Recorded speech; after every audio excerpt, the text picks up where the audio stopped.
Just to give you a brief idea, you all know that Bangladesh is in South Asia, and we have more than 150 million people. And there are some basic facts about Bangladesh, but the country has achieved success achieving the Millennium Development Goals and also poverty reduction. But that some of the places are not doing good as the whole country. That is Chittagong Hill Tracts. So that's why the marginalized people in the Chittagong Hill Tracts is included in this program. So Chittagong Hill Tracts is situated in the southeastern part of Bangladesh, is the ancestral home of 11 indigenous communities. The total population of Chittagong Hill Tracts is 16 million. Indigenous population is 51.50%. And the geography and the cultural practices, tradition is very much different from all over the plain land. Government-sponsored settlement of Bengali people has altered the indigenous population ratio from 98 in 1971. You know that we got our independence in 1971 to 51.50 by 2013. And development activities only started in Chittagong Hill Tracts after signing a CHT Accord in 1997. Before that, there was no development activities in Chittagong Hill Tracts. But sadly, the implementation of this accord is very limited. And the Chittagong Hill, the whole region is governed by multiple system that is administrative, some military are there, and also the traditional system. So presenting this slide, I am giving the picture of it is very much different from the situation in all over Bangladesh like that. The economy of CHT is heavily dependent on agriculture, but because of the steep and rugged slopes, production is extremely difficult. And the worst period in terms of food security is from mid-June to mid-August. On top of that, this region has experienced a unique phenomenon of bamboo flowering in 2007, which increased the rodent outbreak caused acute food insecurity of the local people. There are other animals also, which regularly damage crop. The poor households, in addition to the crop loss, were severely affected because of reduced employment arising from reduced cultivation areas under Jum. Jum is the special type of cultivation in Chittagong Hill Tract. Now I come to my organization where I work. It is Manusher Jonno Foundation. Manusher Jonno is a Bengali word. It is for the people. And we started actually to address this acute food crisis in Chittagong Hill Tracts by forming some food banks. And this is a traditional practice. We just scale it up in different places. And during that period, we established 39 food banks at 2 districts for emergency rice supply to the poor. Around 18,000 people are getting rice from these food banks. But now, all the food banks are managed and maintained by locally formed groups. And food banks management groups are self-sufficient. They are no more dependent on different NGOs. And other development organizations, like UNDP, also replicating this food bank in different places in CHT. Under Safansi, what we did, at first we conducted studies to know about the real situation, what the people are thinking about food security and nutrition, and where is the knowledge gap over there. And the main objective was existing community food security, food habits and dietary intake by 24-hour recall method, and local practices at achieving food and nutrition security that can be strengthened. And the procedures we followed was undertook an overview of existing food and nutrition security initiative, provided clear indication of community level initiative that need to be strengthened and scale up in CHT, and identified areas where additional support needed to be given to achieve food and nutrition security. And the sample size of household was 350. That was a small study, and in this household there was 85 children, and among the households we pick up the pregnant women, lactating mother of under 2 and under 5 children. And the main tools for qualitative part of this survey was focus group discussion, key informant interview, case studies, and facility mapping and mobility mapping.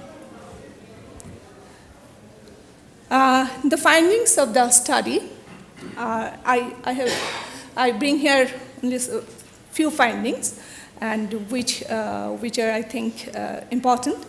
On average, 4.47 months are insecure months in relation to the unavailability of the food. The number of months adjusted with food insecure months, in an average, 5 months can be adjustable. And more than 60% people move other places for working opportunity during food insecure situation. And food bank becomes a popular option to cope this situation. And this is a snapshot of the nutrition status of the children and mothers. Underweight children was 43%, 58% the children aged 24 to 59. And believe me, this is very low compared to the other part of the country. And nearly 1/5 of the women are at least moderately underweight. And anemia prevalence for children is 61.9%. Prevalence of night blindness among children 18 to 59 months is 4%. This is 3 times higher than the national figure. And the mother is 1.1, which is 2 times higher. 1/5 of the women have received vitamin A supplementation within 6 weeks of delivery. And there are some belief and practices. Some of these are unique for this region, and some of these are common in all over Bangladesh, and I believe in Southeast Asia also. Many believe that pregnancy is a natural condition that does not need any particular attention. Any special treatment of mothers tends to be protection for the unborn child. If a woman eats more during pregnancy, she will have a bigger baby, which can cause problems during labor, and 71 food items are prohibited during pregnancy for the mothers. And mothers who have recently delivered baby are considered as impure, are not allowed to eat with other family members until the purification ceremony had been held. And the diet for lactating mother is further restricted when her baby is ill. There are some other regarding the during diarrhea, the fluid is curdled down from the meal, and about 98% household reported for they have breastfeeding, but the initiation of breastfeeding is delayed. And existing lower hierarchy during food distribution, less access of food of animal origin, and taboos among certain ethnic groups act against mothers. And the studies also identified some factors which are very important, and this slide is also showing the scale of the factors which has impact on food and food security and nutrition. And there are supply side factors and demand side factors. The most important supply side factors are policy and institutional coherence, and also food supply and the market chain linkage. And regarding the demand side factor, the nutritious food intake of pregnant mother and lactating mother because of different factors, and nutrition status of mother and children, nutrition related knowledge of the mother. Those are the most influencing factors. What the value addition of Safansi in CHT program of Manusher Jonno Foundation? It has created a space for experience sharing and confidence building of our own, because now we know that we have other people doing the same thing in different part of the region. And we have done some exposure visit to some areas, and we found some innovation and feasible ideas, such as food bank can be utilized as storage of other necessary nutrients, which is essential for the mother and children, and identification of influencing factors of food security and nutrition through this study, and planning for advocacy with field facts. That's the most important, because we should start that. Transfer of technical and financial support for piloting of new ideas of organic agriculture, crop diversification, food preservation and processing, and direct and sustainable benefit for grassroots and poor mothers and children. So I think that's all for my part. Thank you very much.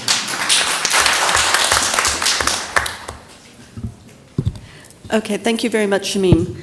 Gitanjali, I think you have a question, so we'll go to Oprah 2 for a moment. So thank you, Shamim. I think you very well illustrated how women in Chittagong Hill Tracts are doubly disadvantaged, not just in being minorities, but also by the entrenched taboos and social restrictions that they have.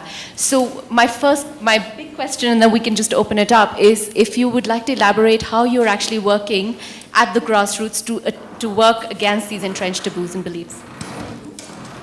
Actually, right now, we are in a process of developing some nutritional toolkits and guidelines, so that we have identified the gaps in the gap analysis.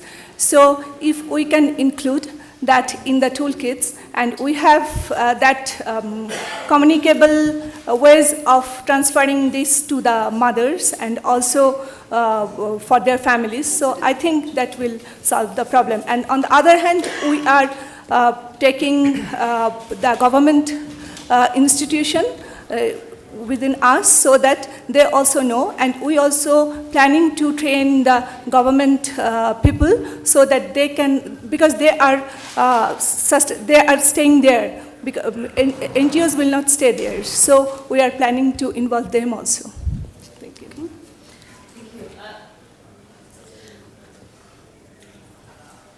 Thank you. I'm from Kenya, and I'm very appreciative of the strategy and the work that you just mentioned. It relates to work that we are doing, and actually we have a project we are working on the World Bank at the country level, trying to demonstrate how investing in women living in poverty can actually build resilience and be able to develop the proper policies. So I feel at home. I'm just wondering how much of the work that has actually informed governments on how to shift their policies, and also not just governments, because a lot more times it's also the intermediaries, including the NGOs, because there's also the mention of you who saying that the NGOs come and go. We all come and go. But your work seems like it's investing on the communities to do the work and drive the work, and women in particular, which I care much. But the other one is a comment and probably a caution.